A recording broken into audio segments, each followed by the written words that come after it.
I just want to say one more thing about why high-paying oil and gas jobs are a lie.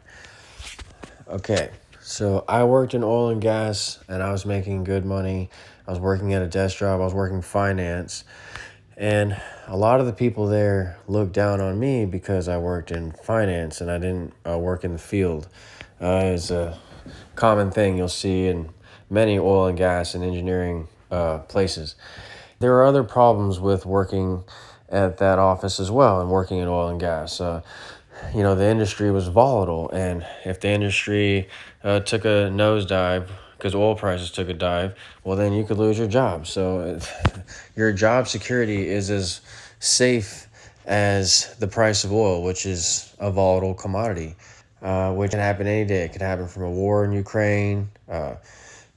You could have OPEC have internal disputes and need to outproduce each other and drop the price of oil. So there's all kinds of things and risks that you don't want if you're thinking job security. So those three reasons right off the bat were why I didn't like working in oil and gas. This series that we're doing here, it's based on the fact that I just traveled to the Permian and for my friend's wedding, as I said, and I did some investigating in the region on oil and gas companies. And while I found interesting information that I'm going to use for future videos on specific oil and gas companies, the overall vibe that I felt from the place was one of extreme kindness and warmth from the people, but also I'm not going to say the word. I don't want to be negative. All I can tell you is that they didn't listen to me when I would talk about stocks and finance. Every time I talk finance, even when I was working at my job in oil and gas, it's really hard to get through to them. Okay, and also another thing I want to mention about the industry is that it's a dog-eat-dog world. When you're working out on those oil rigs, there are a lot of high stakes moments, tensions flare, and people get into pretty explosive fights and arguments. And I've heard tons of stories from my friend. And when I was in the hotel, all I could hear were guys talking to each other about certain beef that they had with their coworkers and how they wanted to fight them. And I mean, it's a dog-eat-dog world. And I remember at my own company, I wasn't getting the best recommendations to my boss from my coworkers. They had to earn their way there, whereas I just got in there because I had a finance degree. And because I had a relative that worked there.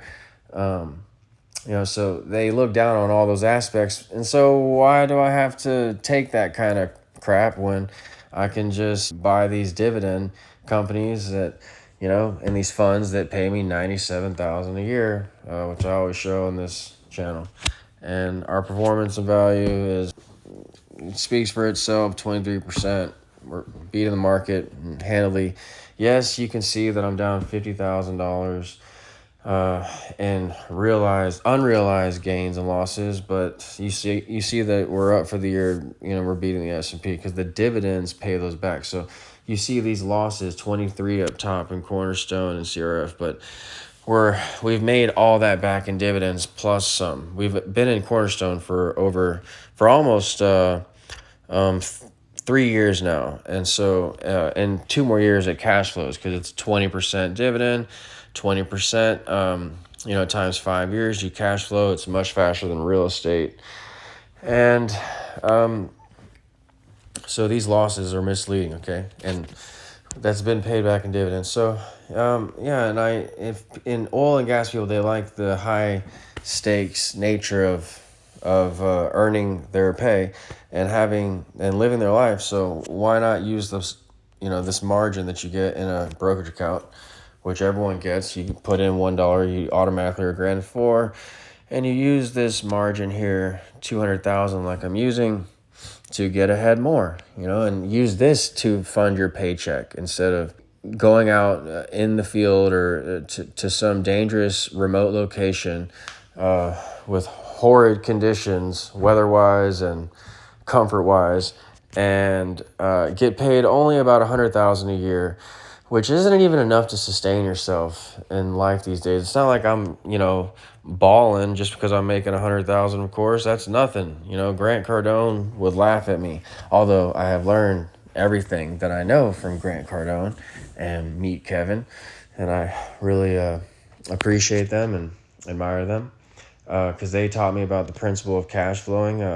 If you have let's say USA, this fund here, 11,000. Okay, grow your income 10% a year with USA Liberty All Star Funds up top. It only has 30 views, of course, because no one cares about this channel or cares about making money and getting ahead of life. But statistically, if you look at the video, it's beating the S&P. It's a great fund. 10% dividend that USA yields here. That means that in 10 years, it cash flows 10% times 10 years. That's 100%. So that's faster than real estate. It's faster than anything I know that's reliable, that you can put your money in. And then you don't just put your money in it. You use your equity in your account, just like you would a house. If you refinance a house, everyone thinks that the margin in an E-Trade account, wherever you want your brokerage account with, they think that margin is taboo and that you should never invest in someone else's money. But what are you doing when you withdraw money from your house and refinance it and then you fix it up? You're reinvesting with the bank's loan into your house. So it's the same principle, but yet people have these stupid misconceptions about margin, which everyone says the same line on. It's crazy. I don't know. It's like they're getting their education from the same place, or like raised in the school system's wrong, or they don't know how to see good debt and distinguish between good debt and bad debt, and learn that I don't like 9-to-5 jobs that make me not get ahead in life and feel miserable. 80% of people who work jobs are unfulfilled. 70% are paycheck to paycheck. 50% of Americans don't have $500 in their bank account. And yet they think this is the right way of life when all the rich use loans to get ahead. Real estate, you use loans to get ahead. Warren Buffett used loans. Dan Loeb used loans. They all... You name it. Companies every day, what do they have? They have billions in cash flow, but they also have billions in debt, especially oil and gas companies, because they understand you take loans out to expand and grow, and one day your volumes will take care of themselves. In my case, one day the dividends will take care of themselves.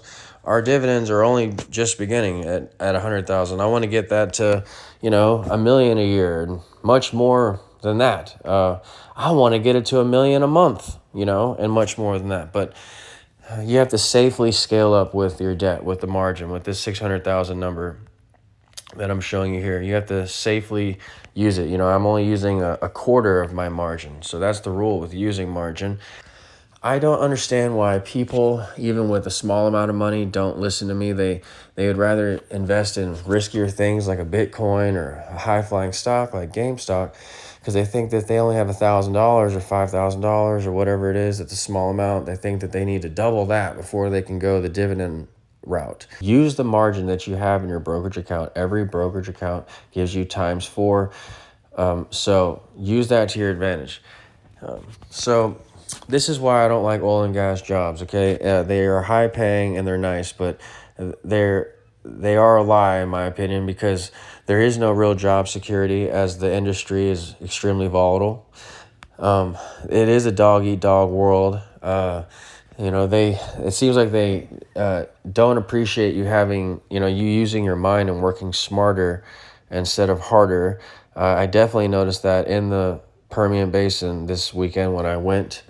And overall, there's just this phenomenon of people, majority of people who don't listen to this information and want to get ahead, even though they're struggling statistically, as I just said before. So I don't understand it, but that's why I'm making these videos on this channel. Hopefully I can change that, or someone can tell me what I'm doing wrong. Maybe they're right. Maybe I'm the crazy one and I'm doing it wrong. But I've been living financially free for over 5 years now, virtually retired.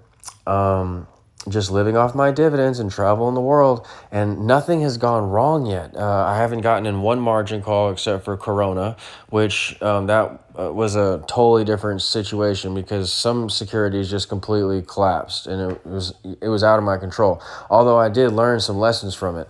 I had a lot of money in AMSA at the time, and that's when I diversified away from AMSA, not only from what Hatfield told me, and because his PFFA crashed. Hatfield's PFFA tanked just like everyone else's funds tanked during Corona.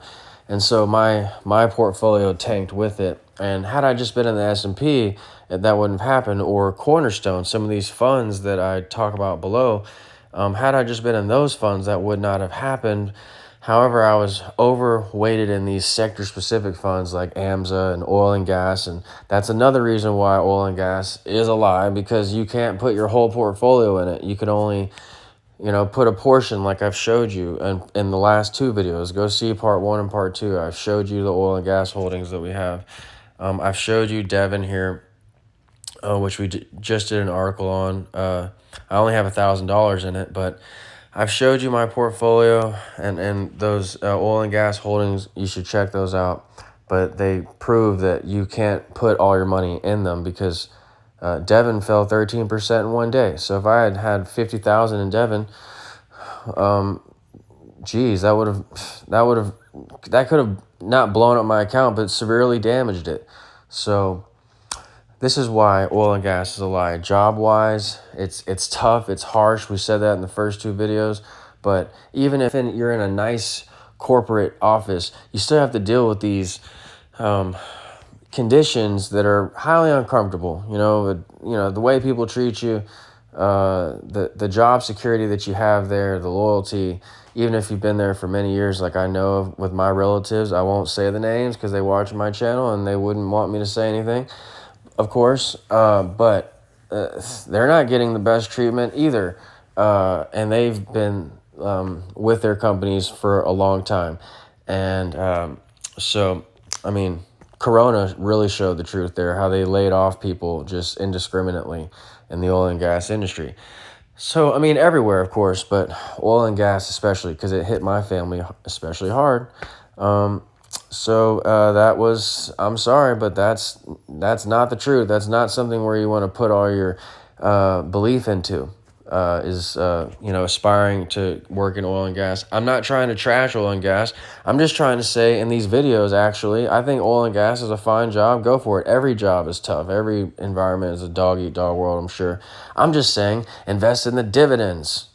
Jesus, I'm saying instead of buying the Ferrari or just living off your paycheck as it is, I'm saying to invest in dividends and then buy the Ferrari.